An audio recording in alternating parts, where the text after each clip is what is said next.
This is CRE Radio and TV.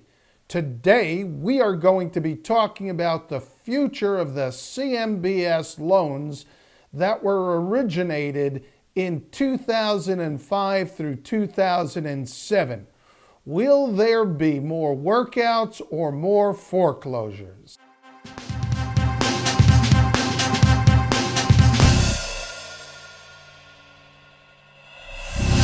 Today's guest is Adam Knowlton. Adam, a former in-house counsel for a real estate firm focusing on CMBS workouts, is currently an attorney with the law firm of Loeb and Loeb, based out of Los Angeles, California. Adam and I got together at the IMN crowdfunding conference in Santa Monica, California.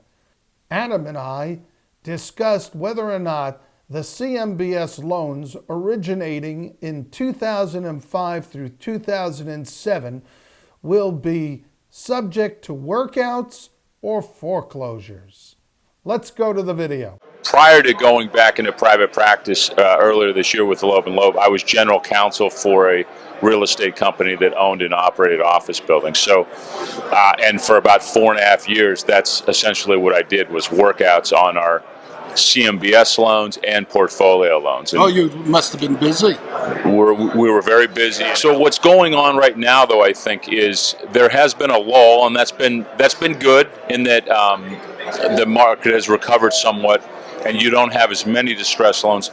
But what you do have coming up, and what is not written about a lot, is the fact that you have a lot of CMBS loans that will be coming due in later this year in 2014 through 2017 that were either 7 or 10-year term loans originated in the 2007 and 2008 time period. At the peak. At the peak, because what people kind of forget is that ultimately the peak wasn't at the end of 2007. It was really the first and a little bit into the second quarter of 2008 where you saw kind of the peak, and then a very quick slowdown and essentially shutdown by the end of the third and beginning of fourth quarter of 2008.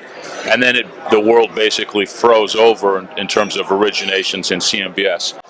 But I think what's going to happen is, I don't think it's going to be quite the tsunami that we felt before in 2008 and 2009 for two reasons. One, the economic climate is stronger now, thankfully. Two, you actually have more experienced people on both sides of the table dealing with these issues. And I say that from experience, in that when I was tasked with starting to do these workouts as general counsel, I really didn't have any idea. I'd never done it before. So the first year was literally learning as I went, trying to go to any resource I could to figure out what to do. But ultimately, there weren't a lot of people out there that really knew what to do, because they had not had to deal with that. It usually is about a once every 15 or 20 year process where there's a huge workout like this. So I do think we're going to have another period of time where there's going to be a tremendous amount of workouts that have to happen. I think they'll hopefully be more successful than what happened in 2009 and 10, frankly, from both the borrower and the bank and special servicer perspective, because it was painful and the process was necessary. But hopefully this time it will be a little bit smoother on both sides, and both sides will be able to determine quicker if there's a workout to be had or not, and avoid some of the unnecessary fighting. I believe that you will see less foreclosures and more successful workouts. I think that's right. I think because of the economic climate, and there's a more positive forecast, there'll be more willingness to be patient and work things out. Yes. Where in 2008 and 2009, it looked like we fell off the face of the earth, and people said, just cut your losses and get out. That's right.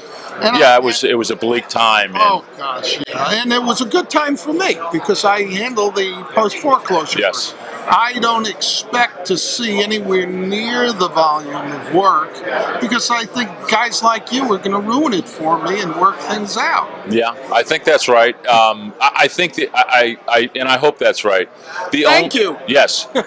The only thing I think that has to be considered as part of it, though, is that because of the incredible amount of stimulus that has been put into the marketplace by the Fed through both lowering the Fed funds rate to essentially zero for the last 6 years almost, as well as the quantitative easing, the several different phases of it, and now the phasing out, it still remains to be seen what's going to happen once quantitative easing ends, which will probably end in December of this year.